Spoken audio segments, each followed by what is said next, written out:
이번에는 전국의 주요 현안들 함께 짚어보겠습니다. 오늘은 김만흠 전 국회 입법조사처장, 조청래 전 여의도연구원 부원장 두 분과 함께하겠습니다. 안녕하십니까?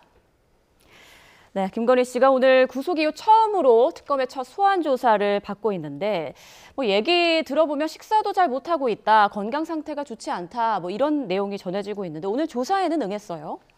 예, 지금 이번에 구속되지 않더라도 그동안의 상태가 좋았겠습니까? 남편은 이미 구속돼 있는 상태고 본인도 지금 단죄가 예상돼 있는 상황이기 때문에 그럴 겁니다. 저는 그래서 현재 사실은 이게 지금 소환되고 수사가 진행되는 내용 자체보다도 저는 이 국면에서 지금 전직 대통령 두 부부가 지금 구속이 돼 있는 상태인데 예.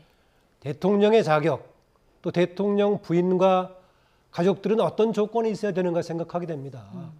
전에 어떤 분이 박근혜 전 대통령을 지지한다고 표현하면서 가장 큰 이유로 주변에 복잡한 인물들이 없어서 지지했다. 근데 나중에 보니까 최순실이 있더라.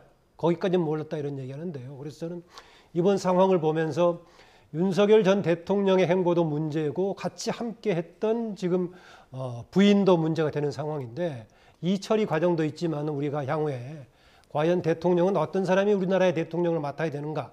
함께 옆에서 움직이는 영부인 또 주변에 측근은 어떤 사람들이 돼야 되는 것인가? 이것을 생각하게 합니다. 그래서 이후에는 대통령뿐만이 아니라 주요 보직에 있는 대의 권력의 대표자를 뽑을 때는 우리 국민들이 당사자와 주변에 어울리는 측근도 같이 볼 수밖에 없는 그런 상황의 계기를 만들고 있습니다. 예.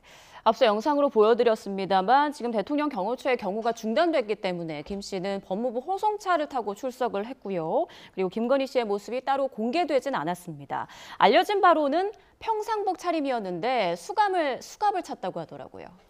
법률적으로요. 예. 형의 집행 및 수용자 처우에 관한 법률에 따라서 미결수는 사복을 착용할 수도 있게 돼 있습니다. 예. 그러니까 법률에 따른 것이고요. 아마도 처음 소환을 할 때 그 포토라인에 세웠기 때문에 인권이나 방어권 차원에서 아마 그 특검에서 배려를 해서 주차장으로 바로 들어간 것 같고요. 아무래도 이분은 그 윤석열 전 대통령하고는 입장이 다르잖아요. 윤석열 전 대통령과 결혼하기 전에 범죄 혐의도 있고 그다음에 여성으로서의 개인적인 액세서리나 이런 보석류와 관련된 것도 있기 때문에 이게 정치적 의미를 가지고 버티고 비협조하고 이러기가 힘든 상황이어서 예. 그리고 혐의가 상당 부분 입증되거나 진술 증거가 확보된 상황이어서 적극적으로 방어권을 행사하는 대응을 할 걸로 보여집니다. 네, 아무래도 조사에 응해서 좀 형량을 낮춰보는 게 좋겠다, 이런 전략의 하나로 보인다, 이런 말씀이신데 김건희 씨가 앞서 특검 조사나 영장 심사 때는 혐의를 전면 부인했다고 하잖아요. 구속된 뒤로는 좀 심경의 변화가 있어서 진술을 하거나 좀 바꿀 가능성이 있을까요? 있겠죠. 본인이 지난번 실질 심사 과정 속에서 예상 못했던 여러 가지 좀 증거들이 나오지 않았습니까? 예.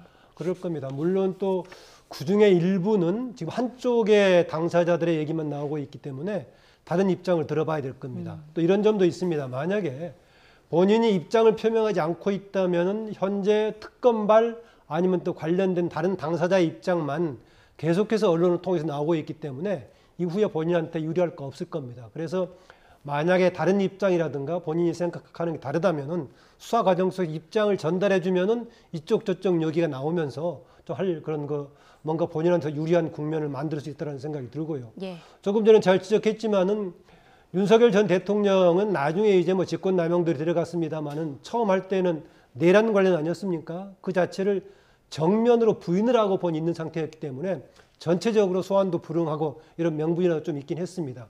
그러나 16개 이상의 지금 혐의가 사실에 가까울 정도로 드러나고 있는 상황에서 뭔가 본인이 충실하게 응할 수밖에 없는 그런 수사 환경이다, 그렇게 봅니다. 예. 자, 김건희 씨 명품 수수 의혹의 중심에는 서희건설이 있는데요. 자세한 내용 화면 보면서 좀 설명을 드리겠습니다.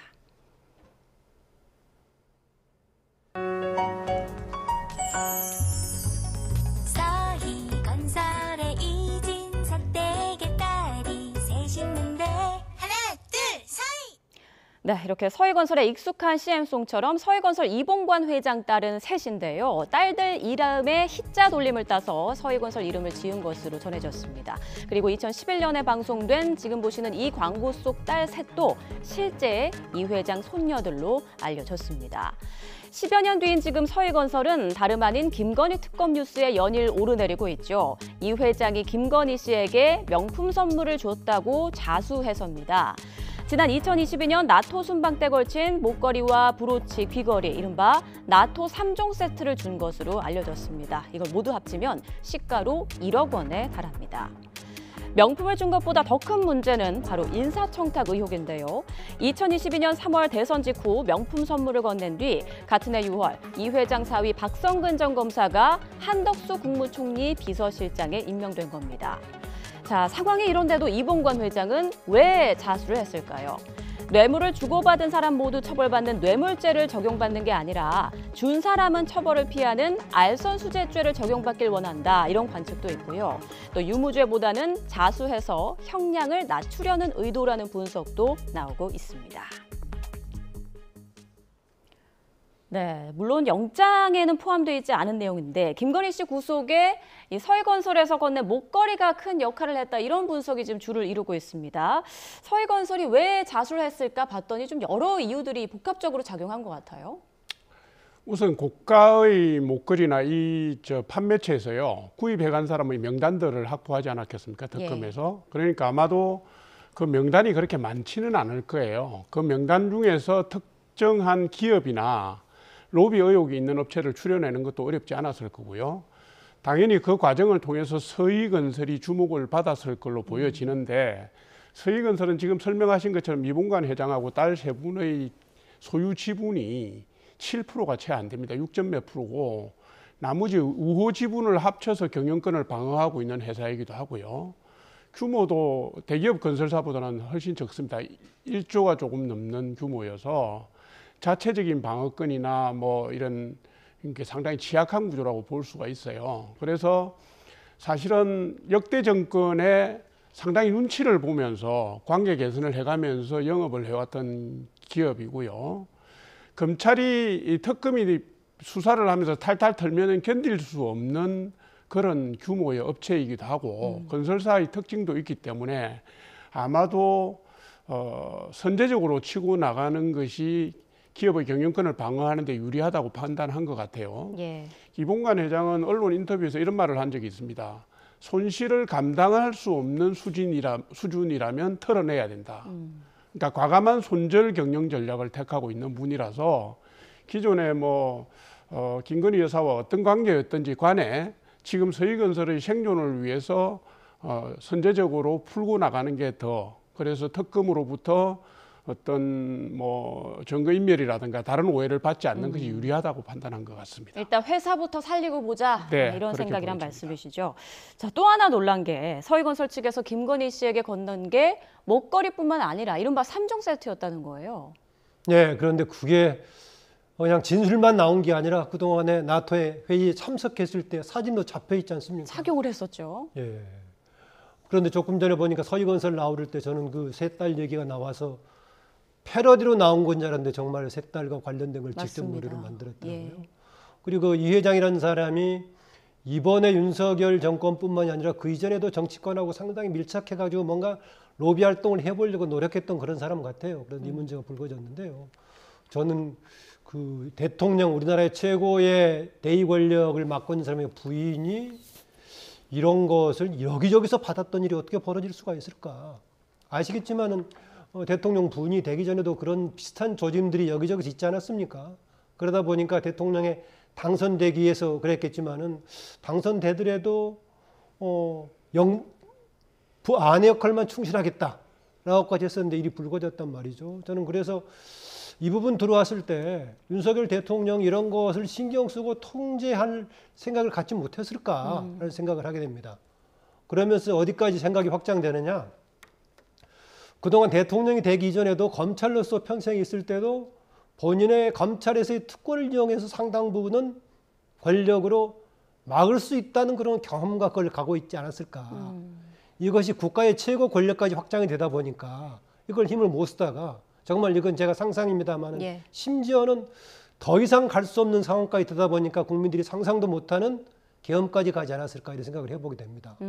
그동안에 대통령이 되기 전에도 검찰로의 지휘에서 특권을 가지고 부인과 관련된 문제 다른 것들을 충분히 무마하고 통제해왔던 그동안의 것이 이번에 통할 거라고 생각했었는데 더 이상 할 수 없는 마지막 선에 가가지고 엉뚱한 대로 계엄까지 터지지 않았는가 그런 상상까지 할 정도로 그동안에 우리가 봐왔던 대통령 또 대통령 주변의 부인으로서는 상상할 수 없는 그런 일을 했고 그것이 지금 단죄를 받고 있는 과정에 있다 봅니다. 모든 걸 힘으로 해결할 수 있다라는 생각을 경험적으로 하고 있지 검찰 때부터 않았겠습니까? 체득했지 않았겠나 그런 예, 생각이 듭니다. 알겠습니다.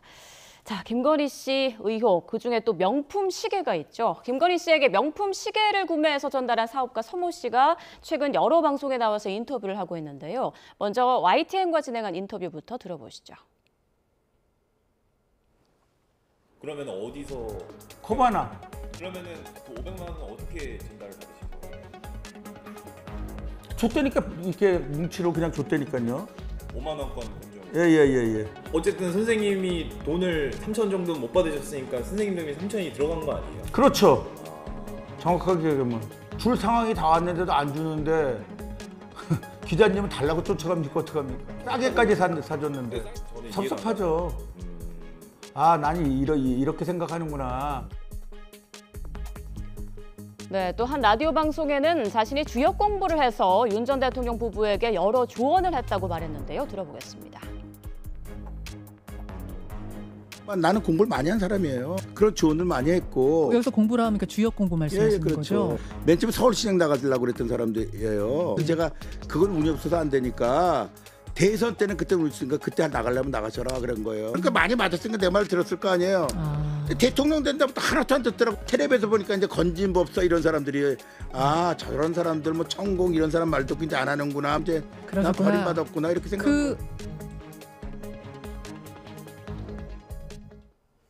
자, 서모 씨의 인터뷰 들어보셨는데 일단 그 건넨 시계가 한 3,500만 원 정도를 주고 샀다고 하죠. 그런데 김건희 씨에게 500만 원밖에 못 받았다 이런 말을 했어요. 그 진술이 바뀌네요. 처음에 시계를 사서 줬느냐라고 언론들이 물었을 때 아니다. 구매 대행을 했을 뿐이다. 이렇게 얘기를 했어요. 돈을 받아서 시계를 사서 갖다 줬다 이 얘기였고 금액 얘기를 물었을 때는 금액에 대해서는 말할 수 없다 이렇게 얘기했는데 이분도 이제 특검 수사 대상으로 이제 특정되고 하다 보니까 진술이 변하고 있는 것 같아요. 3,500만 원 중에서 그것도 영부인 특혜를 받아서 3,500만 원에 샀는데 500만 원만 돌려받았고 3천만 원을 안 주는데 어떻게 달라고 그러냐 기다리고 있다 뭐 이런 식의 얘기를 하시고요. 그다음에 이분이 로봇 개를 가지고 경호처에 납품을 한 대가 그런 의혹을 대가성 받고 있죠. 부분이 논란이 되고 있는데 들여다 보니까 자기 회사 제품이 아니고 한국 총판권을 가지고 있는 분이더라고요. 미국 회사 제품. 그 저분이 정체가 좀 뭔지 솔직히 모르겠어요. 뭐 돈 되는 사업은 이것저것 다 하시는 분인지 아니면 사람들과의 관계를 풀어나가기 위해서 뭐 주역도 인용하고 뭐 그렇게 해서 풀어나가는 건지 모르겠는데요. 일단은 저분도 자기 혐의, 자기의 부담을 빠져나가기 위해서 테러를 모색하고 있는 걸로 보여집니다. 그래서 예. 김건희 여사에 대해서는 뭐 좋은 진술은 안 할 것 같으네요. 예. 보니까. 김건희 씨 관련된 인물들 중에 이 주역에 대해서 공부한 사람들이 유독 많은 것 같아요. 지금 조금 전 들어보셨습니다만 내가 주역 공부를 많이 한 사람이다. 그래서 윤 전 대통령이 서울시장에 나가려는 걸 내가 대선 나가라고 틀어줬다. 이런 말을 하거든요. 글쎄요. 그러니까 경선 과정에서부터 지금 사법적으로 지금 수사 대상이 돼 있는 상황까지 계속 주역이란 말이 끼어드네요. 자칫해서 제대로 주역 공부하는 사람들은 도매금으로 괜히 피해를 입히지 않을까 그런 걱정이 되는데요. 예. 정말 제대로 했다면은 이렇게 상황이 진로될 주역의 기회를 보지 못했을까요? 그러니까요. 저는 하지 않은 저 같은 사람도 대통령 권력 주변에서 이런 일을 하다 보면은 당장은 무마될 수 있을지 모르겠지만 시간이 지나고는 단죄를 받을 수밖에 없을 것이다.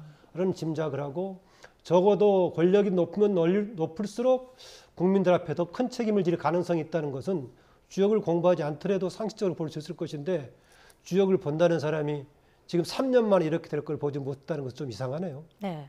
자, 그리고 서 씨의 인터뷰 내용 중에 이런 얘기가 있습니다. 김건희 씨가 원래는 보석의 보자도 몰랐다. 명품도 전혀 관심이 없는 그런 사람인데 해외 순방을 다녀오고 나서 관심을 가지게 됐다. 이런 말이 있거든요. 그 기사를 제가 꼼꼼히 읽어봤어요. 예. 뭐 말하자면 전통적인 명품은 모르지만은 요즘 뜨는 거를 전혀 몰랐다. 그래서 자기가 그 뜨는 제품들을 적어서 줘가면서 공부를 시켰다는 식으로 얘기를 해요. 예. 그러니까 이분이 얘기하시는 내용은 이겁니다. 윤석열 전 대통령하고는 서울중앙지검장 할 때부터 인연이 있었고 굉장히 친하게 지냈고 내가 조언도 많이 했다. 심지어는 명품 명자도 모르는 사람을 내가 공부시켜서 알게 했다. 뭐 이런 얘기예요.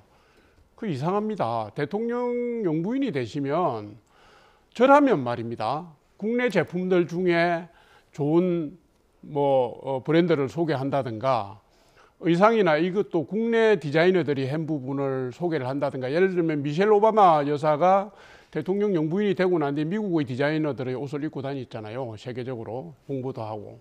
그런 조언을 하는 게 정상적인 사람이지 자기가 명품에 대해서 공부시켜서 명품 명자도 모르는 사람이 보석을 알게 되고 뭘 알게 됐다라고 떠벌리는 저희가 뭔지를 모르겠고요. 저 사람이 주장하고 싶은 것은 내가 그 정도로 중요한 사람이었다는 얘기를 하는 것 같은데 지금 국민 정서나 흐름이나 특검 수사 방향하고 전혀 맞지 않은 내용이어서 저도 읽으면서 좀 실소를 금치 못했습니다. 솔직히. 글쎄요. 언뜻 드는 생각으로 명태균 씨와 좀 비슷한 분위기가 풍기는 그런 인물로도 보이는데 지금 일단 참고인 조사를 받고 있다고 하니까요. 앞으로 어떤 결과가 좀 드러날지 지켜봐야겠습니다. 그리고 앞서 속보로 전해드렸는데 이른바 집사 게이트라고 불리는 그 사건의 피의자 김혜성 씨에 대해서 특검이 구속영장을 청구했는데 횡령 혐의예요. 어떻게 보십니까? 본인은 들어오면서는 전혀 위법한 거 없다.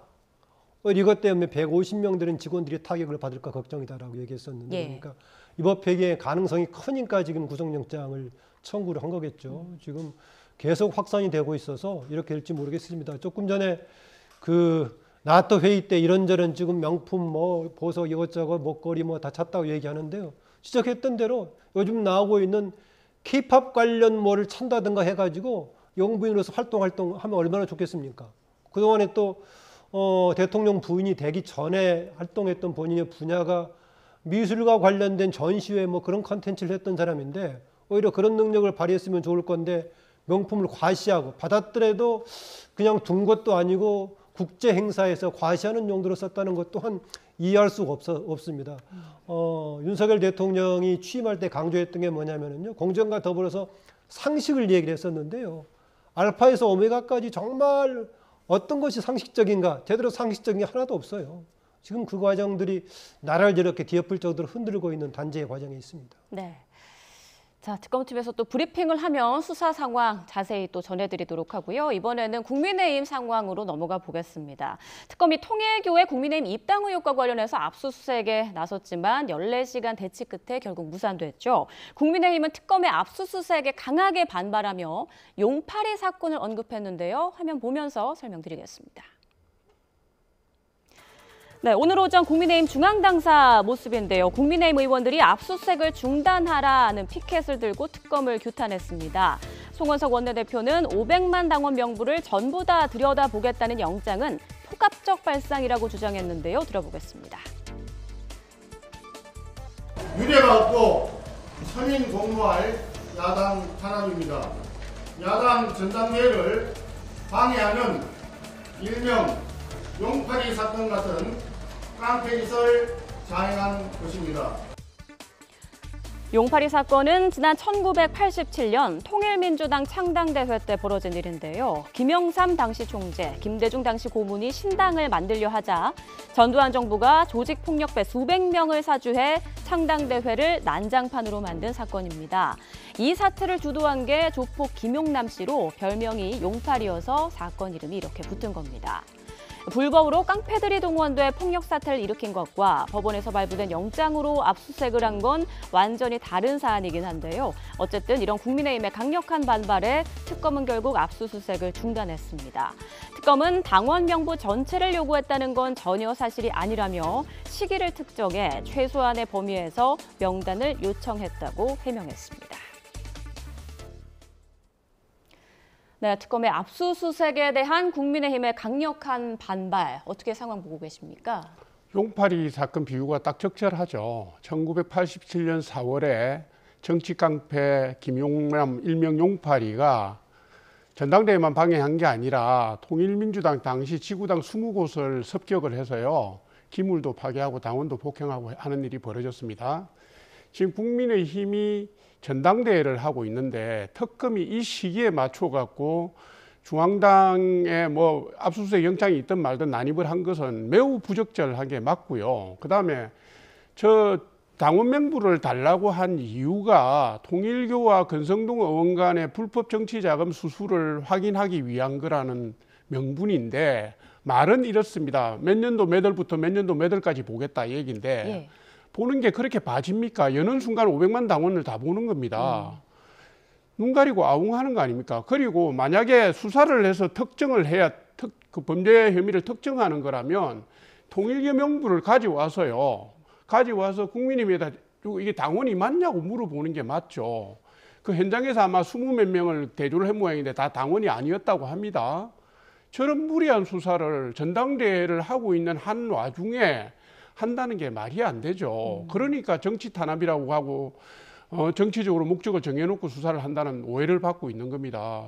용납할 수 없는 일을 지금 특검이 하고 있다. 네, 조 부원장님께서는 용파리 사건이 딱 맞는 비유다라고 말씀하셨어요. 국민의힘 쪽에서는 그렇게 얘기할 수 있겠죠. 그런데 저는 지금 내용을 자세히 보지 않고 용파리 사건 빗대었을 때는 이번에 압수수색 영장을 두고 하기보다는 국민의힘 창당 내부 과정에서 소란을 피웠던 사람을 두고 혹시 하는 거 아닌가라는 정도에 떠오를 정도였습니다. 그런데 지금 국민의힘 입장에서 봤을 때는 오히려 전당대회에서 내부 분란만 나고 있는데 단합시키는 데는 오히려 국면을 좋은 쪽으로 만들고 있는 것은 아닌가 그런 생각이 듭니다. 다만 조금 전에 지적했다시피 조 부원장 지적했다시피 당원 명부 전체가 유출되는 가능성이 있는 것을 과연 법원에서 압수수색 영장을 어떻게 허용했을까 저는 궁금해지기도 합니다. 특정 시기만 한정했다고 하는데 2021년부터 24년까지 명단 얘기하면은 그 긴 기간 아닙니까? 사실상 다 포함되는 것이 때문에 그렇고요. 정당에 대해서 압수수색을 했던 것은 뭐 사례가 없지 않고 몇 번 있습니다. 있는데 그동안 당원 명부까지 수색을 했던 경우는 딱 한 번 있습니다. 2012년에 통합진보당 사건 때 했는 경우인데요. 그 당시에는 밖에서 했다기보다는 내부에서의 비례대표 선정 과정에서 문제를 제기해가지고 내부에서 고발이 들어와서 내부에서 협조해서 한 것이기 때문에 사실상 강압에 의해서 당원 명부 자체를 벌려고 하는 건 이번 처음이어서 좀 신중하게 제한적으로 앞으로 하는 게 필요하다 그런 생각입니다. 네. 자, 말씀 중에 지금 김건희 특검팀에서 브리핑을 진행했는데요. 연결해서 들어보겠습니다. 2025년 8월 14일 정례 브리핑을 시작하겠습니다. 특검은 오늘 오후 속칭 집사게이트 사건 피의자 김혜성 씨에 대해 특정경제범죄 가중 처벌 등에 관한 법률상 횡령 및 업무상 횡령 혐의로 구속영장을 청구하였습니다. 특검은 오늘 피의자 김건희 씨를 상대로 부당선거 개입, 공천 개입 관련한 조사를 진행하였습니다. 오늘 오전 9시 56분부터 조사를 시작하여 오후 11시 27분에 오전 조사를 마쳤고 오후 1시 32분 조사를 재개하여 오후 2시 10분에 오후 조사를 마쳤습니다. 피의자는 대부분의 피의 사실에 대하여 진술 거부권을 행사하였고 특검은 8월 18일 추가로 소환하여 조사할 예정입니다. 이상으로 브리핑을 마치겠습니다. 네, 브리핑 내용 들어봤는데요. 김건희 씨가 오늘 오전 9시 56분부터 조사를 받았고 조금 전 오후 2시 10분에 조사가 끝났다라는 내용이 있었습니다. 그리고 중요한 부분이 김건희 씨가 피해 사실 대부분에 대해서 진술 거부권을 행사했다고 하고요. 오는 18일에 김건희 씨를 또 추가 소환할 예정이다라고 밝혔습니다. 짧게 좀 여쭤보겠습니다. 앞서 좀 적극적으로 대응해서 형량을 좀 낮추는 전략을 쓰지 않을까 했는데 진술 거부권을 행사했다고 하네요. 글쎄요, 추측하기로는 예. 아마 특검에서 기존에 그 소환했던 피의자 참고인들로부터 받았던 정황 증거라든가 진술 증거가 상당히 구체적이어서 그 부분에 대해서 뭐 언급을 하는 것 자체가 대말릴 수 있다고 판단한 것 같아요. 그래서 시인도 부인도 못하는 상황 아닌가라는 추측이 드는데요. 제가 볼 때는 진술 거부라는 것은 그것 말고는 글쎄요.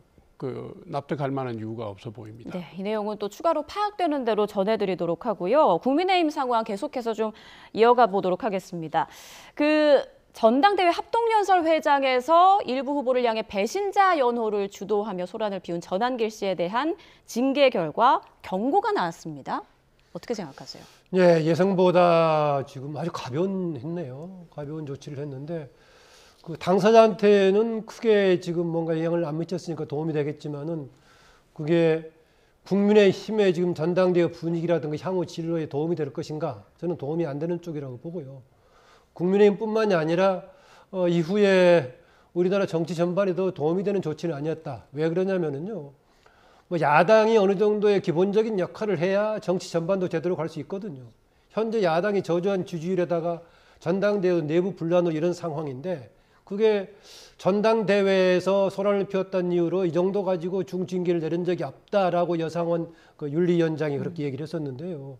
그 정도 상황이 아니고 지금 근본에 문제가 있는 거 아니겠습니까? 현재 일반적인 국민의힘의 일반적인 전당대회가 아니고 탄핵 이후에 지금 당이 재기 가능하느냐 마느냐 이런 시점에서 하는 상황인데 거기서 지금 큰 문제를 야기하고 있는데 조금 가볍게 처리했다라는 생각이 듭니다. 네, 조 부회장님 생각은 어떠세요? 경고 조치에 대해서요? 저도 약간 걱정이 됩니다. 이게 뭐냐면 우리 국민의힘 윤리위원회의 결정이 일반 국민들의 눈높이와 조금 괴리가 있는 것 같아요. 윤리위원회에서 밝힌 사유는 전당대회 내부에서 대회장에서 있었던 일을 가지고 징계를 한 사례가 없어서 주의를 줄 것인가 경고를 줄 것인가 윤리위원들 간에 엇갈렸는데 경고로 갔다 이 얘기인데요. 근데 자세히 들여다보면 이렇습니다. 전한길 씨가 자신의 비표를 가지고 들어간 것도 아니고요.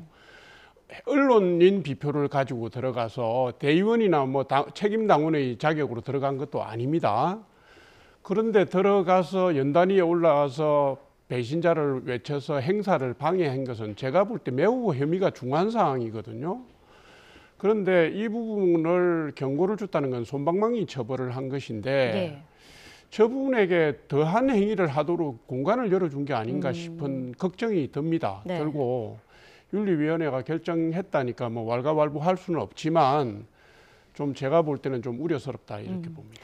네, 이번 또 징계 결과로 찬탄 반탄 사이에 또 다른 갈등이 생기지 않을까 우려가 되는데 이 상황은 또 계속 보도록 하고요. 다음 이슈로 넘어가 보도록 하겠습니다. 자, 광복절인 내일 이재명 대통령의 취임식 격인 국민 임명식이 열릴 예정인데요. 오늘 저녁 국회에서는 전야제가 열립니다. 이 자리에 가수 싸이가 노게런티로 참여한다고 합니다. 화면으로 함께 보시죠. 네, 어제 우원식 국회의장은 SNS에 광복절 전야제를 기획한 이유라는 제목으로 글을 올렸습니다.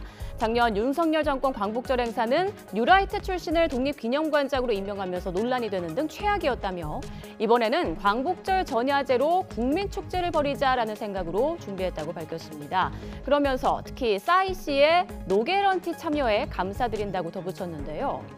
이번 행사의 총연출을 맡은 탁현민 전 행정관은 한 라디오 방송에서 싸이 섭외 뒷이야기를 전했습니다. 들어보시죠. 3년 만에 이제 싸이 씨한테 전화를 했죠. 그래서 부탁을 했고, 근데 싸이 씨가 사실 지금 공연 중이에요. 괜한 부담을 주는 것 같아서 그래서 또 장문의 문자를 하나 보냈어요. 내가 어제 부탁한 거 안 해도 되니까 너무 마음에 두지 마라. 그렇게 했더니 바로 전화가 왔어요. 형이 그렇게 얘기하면 내가 안 할 수가 없지. 좀 더 참 민망한 게 아니 또 개런티를 안 받겠다고 하는 거예요. 참 몸둘 바를 모르겠어요. 네, 그리고 이어 내일 저녁 8시 광화문 광장에서 국민 임명식이 열리는데요. 대통령실 대변인은 이렇게 설명했습니다. 국민 임명식에는 국민 대표 80인뿐만 아니라 국민 3,000명이 특별 초청됐습니다. 문재인 전 대통령 내외분과 고 노무현 전 대통령의 가족, 종단 대표, 정치, 경제, 노동계 대표 등도 참석합니다.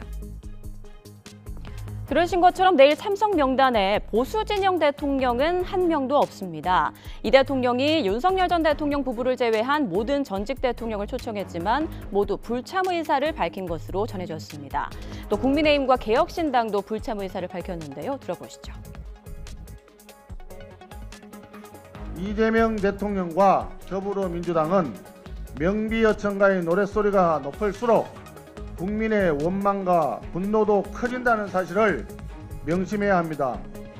우리 국민의힘은 이재명 대통령의 셀프 대관식에 참석하지 않겠습니다. 국민들을 거의 협박하다시피 오만한 태도를 취하면서 겉으로는 국민이 저를 임명합니다. 저는 국민의 종에 불과합니다. 이런 약간 무슨 임명받는 코스프레 쇼하는 게 저는 굉장히 좀 가증스럽다. 굳이 저희가 들러리 서줄 필요 없지 않겠습니까? 그래서 네, 일단 오늘 저녁 국회 앞 광장에서 광복절 전야제가 열리는데 여기 사이드 굉장히 가수들이 또 참석을 한다고 하니까 좀 성대하게 치러질 것 같고요. 내일은 국민 임명식이 광화문 광장에서 열리는데 이 행사에 대한 여야의 시선이 굉장히 좀 엇갈리는 것 같아요. 그렇습니다. 일단 오늘 전야제 열리는 것은 국회가 주관하는 것하고 좀 내일은 이 대통령실이 주관하는 거니까 성격이 약간 달라 보이긴 하는데 예. 광복 80주년을 기념해서 하는 거 아니겠습니까? 저는 이번에 국민 임명식을 부각시킨 것은 좀 아쉽습니다. 광복 80주년을 중심에 놓고 하는 가운데 취임 첫 해에 치르는 것을 덧붙여서 하는 정도였다면 괜찮을 건데 국민 임명식을 전면에 내걸는 것은 그렇게 바람직스러워 보이지는 않는다는 겁니다. 지난번에 아주 바로 보궐선거로 치렀기 때문에 국회에서 약식으로 취임식을 했지 않습니까? 그래서 이번엔 본격적으로 한다 이런 얘기도 있는데요. 오히려 결과적으로 보면은요, 당시에는 여야를 막론하고 국회에 참석을 했습니다. 이번에는 지금 야당은 들러서지 않겠다라고 참석하지 않는 거 아니겠습니까? 좀 반쪽이 돼버린 느낌입니다. 제가 이 말씀 좀 드리고 싶은데요. 야당이라든가 저항 세력이 국민의 이름을 빌릴 때는 상당히 민주주의를 떠올리게 합니다. 그러나 정권이 집권 세력이 국민의 이름을 자꾸 내걸 때는요. 국민을 동원한다는 느낌이 듭니다. 그런 점에서 이번의 경우에 불가피하게 이렇게 했습니다마는 집권 세력의 경우에는 국민을 자꾸 이렇게 하면은 국민을 동원으로 본다거나 파퓰리즘의 이미지를 주는 것이기 때문에 예. 실천적으로 국민의 목소리 듣는 게 필요하다. 이번의 경우에는 오히려 광복 80주년을 강조하는 게 나았을 것이다. 저는 그런 생각입니다. 예, 박근혜 이명박 전 대통령도 이제 불참한다고 하는데 건강상의 이유를 들기도 하고 또 다른 이유들을 든 것 같아요. 우선 적절하지 않으니까 안 나가는 거죠. 아니 보수 정당 국민의힘 개혁신당만 안 나가는 게 아니라 예. 민노총도 불참을 선언했어요. 그러니까 왜 하는지 저는 모르겠습니다. 국민 여러분들께서 기억하시는지 모르지만 광복 70주년 행사를 범정부적으로 대대적으로 했었거든요. 그러면 이번 80주년은 그때 전례에 비추더라도 사실은 범정부적으로 국민 축제 행사를 만들어야 되는데 지금 이걸 정치 행사로 격화시켜 버렸단 말이에요. 대통령으로 취임한 분이 선거에 당선이 돼서 취임한 분이 국민이 또 뭘 임명한다는 얘기입니까? 선거를 통해서 당선시켜 준 게 임명한 거 아닙니까? 근데 굳이 이런 식의 이 어려운 시기에 이런 식의 취임식을 두 번째를 또 해야 되는 건지 그리고 명분을 무슨 통합과 정치복원이라고 그랬던데요. 얼마 전에 사면한 거 한번 보십시오. 무슨 통합입니까? 아니 위안부 할머니들 돈 떼먹은 사람도 사면한 정권이 누구를 통합을 하고 어떻게 광복절을 축하를 한다는 얘기입니까? 저는 이런 식으로 자꾸 이벤트 정치에 매몰해서요. 모양새를 만들려고 하다 보면 결국 오히려 그 막다른 골목에서 부메랑 효과로 고생을 하게 될 겁니다. 그러니까 이 시기에는요. 대통령이 내려놓고요. 임명이 이미 받았는데 무슨 임명을 또 받습니까? 민생을 챙기고 국민들이 다 모일 수 있는 합의 장을 만드는 게 필요하지. 자기 식구 챙기고 자기 하고 싶은 대로 다 하면서 광복절의 의미마저도 이렇게 격화시키면 되겠습니까? 아닌 거지요. 저도 이런 말 좀 하고 싶습니다. 더구나 이번엔 지금 시대착오적인 행동을 해가지고 또 개별적인 비리를 저질러가지고 전 대통령 부부가 지금 구속이 돼 있는 상황 아닙니까? 저는 이 책임을 엄격하게 묻고 단죄를 해야 된다고 봅니다. 그런데 단죄를 주도하는 정권은 이게 실효를 거두기 위해서는 아주 겸손한 태도를 보여야 된다고 봅니다. 한쪽은 단죄를 하면서 축하를 너무 강조하는 것도 적절치 않다. 예컨대 메멘토 모리라는 용어를 아실 겁니다. 로마 시대의 개선 장군들이 축하만 하는 것이 아니라 너도 언젠가는 죽는다라는 구호를 외치며 들어왔었는데 그 점에서는 현재 정말 이전의 정권들의 내란 비슷한 걸 했던 것에 대해서 강한 단죄를 해야 된다는 목소리 크지만은 그 책임을 지고 있는 것만큼 스스로 겸손한 자세로 임하는 게 필요하다.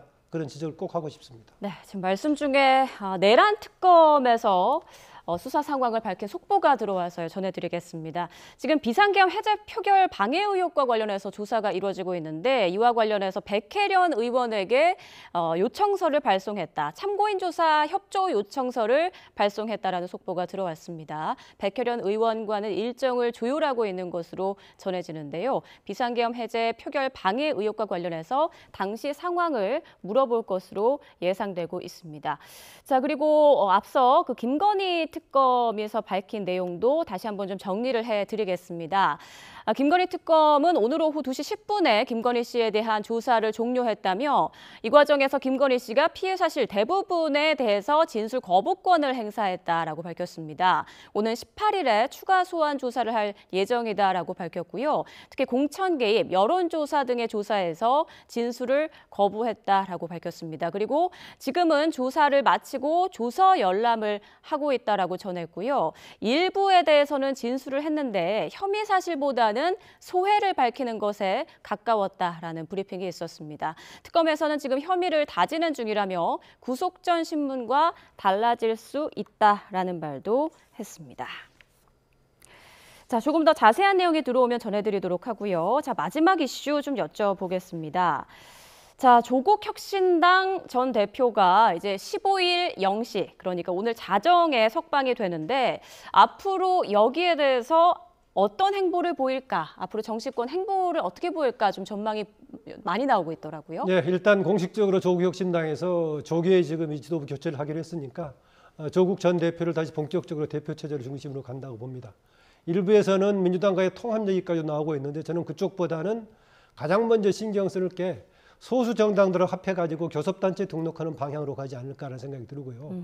잘하면 20명도 만들 수 있고 20명이 안 될 경우에 교섭단체의 제한 규모를 15석 정도로 낮추는 이것에 가장 큰 지금 주안점을 두지 않을까 그런 생각이 듭니다. 예.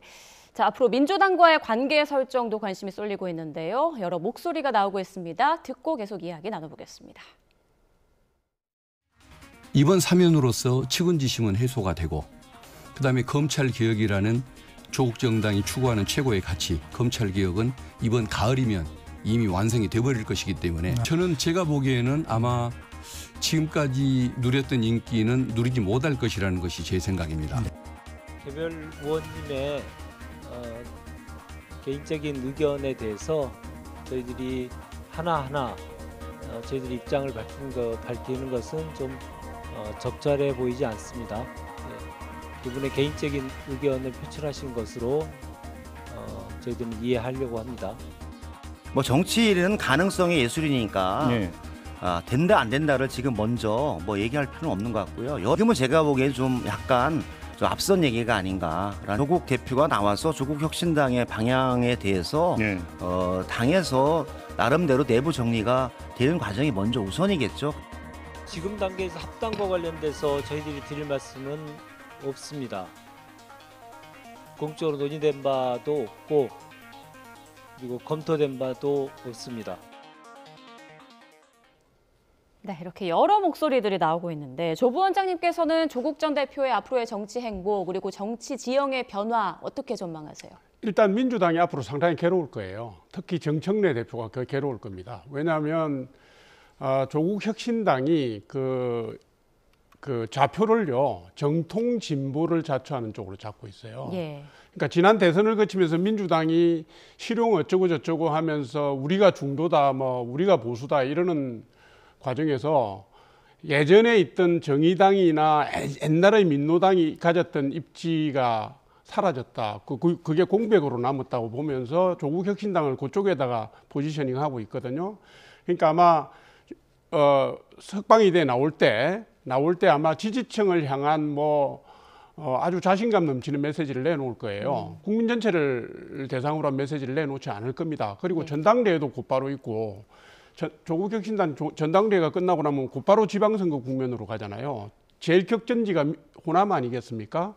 그렇다 보면 민주당이 아마 양쪽으로 압박을 받는 처지에 놓이게 될 거고 그 틈을 더 파고들어서 아마 합당보다는 독자 생존의 길을 조국 혁신당이 열어갈 거다 이렇게 봅니다. 네, 조국 전 대표의 석방부터 또 내일 국민 임명식까지 아주 많은 이벤트들, 많은 이슈가 생기는 그런 광복절이 될 것 같습니다.